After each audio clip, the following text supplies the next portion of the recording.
Sa ngalan ng Ama at ng Anak at ng Espiritu Santo. Panginoon, isugo mo ang iyong Espiritu at pagpanibaguhin mo ang muka ng aming mundo.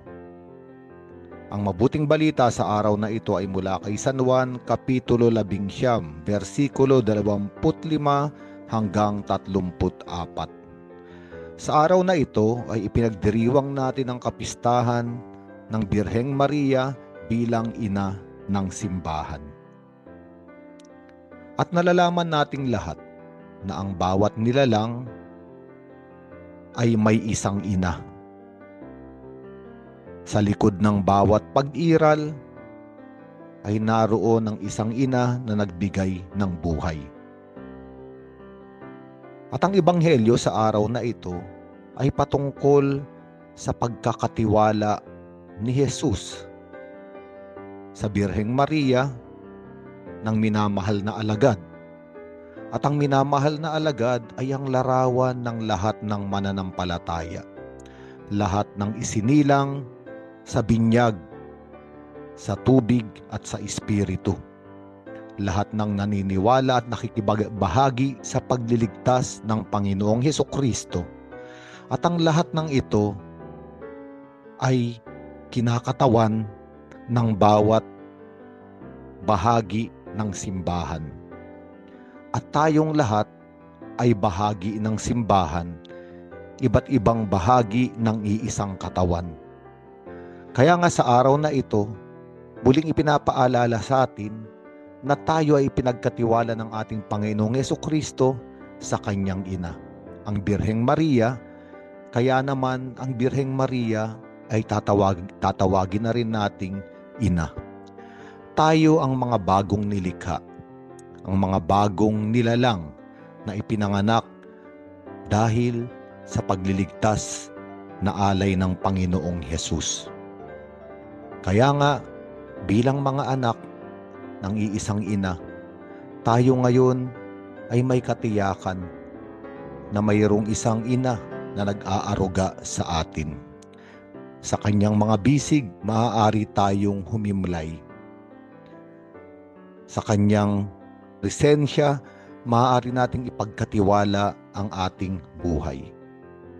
Ang Birheng Maria ay ang ating ina, ang ina ng simbahan na patuloy na nangangalaga sa ating lahat. Siya ang namamagitan sa atin sa kanyang anak na si Jesus. Kung paano ang kanyang anak na si Jesus ang nagkatiwala at nagbigay sa atin upang ampunin ding mga anak ng Birheng Maria. Sa araw na ito, tayo ay inaanyayahang maging maligaya sa piling ng ating ina. Ang bawat nilalang, ang bawat tao, palagian niyang naaalala ang kanyang tahanan, hindi lamang ang tahanan bilang gusali, kung hindi ang tahanan kung nasaan nandun ang gunita ng kanyang ina na nag-aruga, nagpalaki, nagpakain, nangalaga. Ang mga gabing gumigising ang ina upang bigyan ng gatas ang anak. Ang mga araw na hindi umaalis sa tabi ng bata ang ina noong ang bata ay may karamdaman. Kung paano ang ina ang naghahanda ng mga kailangan upang ipagdiwang ang mahalagang panahon o kaganapan sa buhay ng anak. Kung ating binabalikan ang ating mga sariling ina sa ating gunita, sa araw na ito, tayo rin ay muling inaanyayahan ng Panginoon na balikan ang ating ina, ang Birheng Maria, bilang ina nating lahat, ina ng simbahan. Sapagkat sa lahat ng kaganapan ng ating buhay ay naroon siya bilang isang ina. Sa gabi, tayo ay kanyang pinagmamasdan, tayo ay kanyang binibigyan ng konsolasyon upang sa mahimbing na pagtulog, tayo ay makapagpahinga. Tulad ng isang bata na nakakatagpo ng kapayapaan sa piling ng kanyang ina.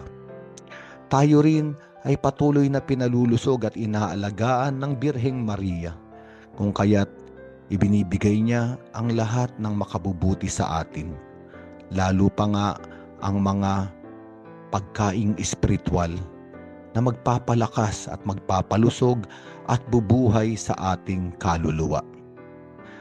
Bilang isang ina rin, ang Birheng Maria ang naghahanda ng tahanan, ng lugar upang tayong mga pagod sa paglalakbay at pagharap sa pang-araw-araw na buhay ay makapagpahinga.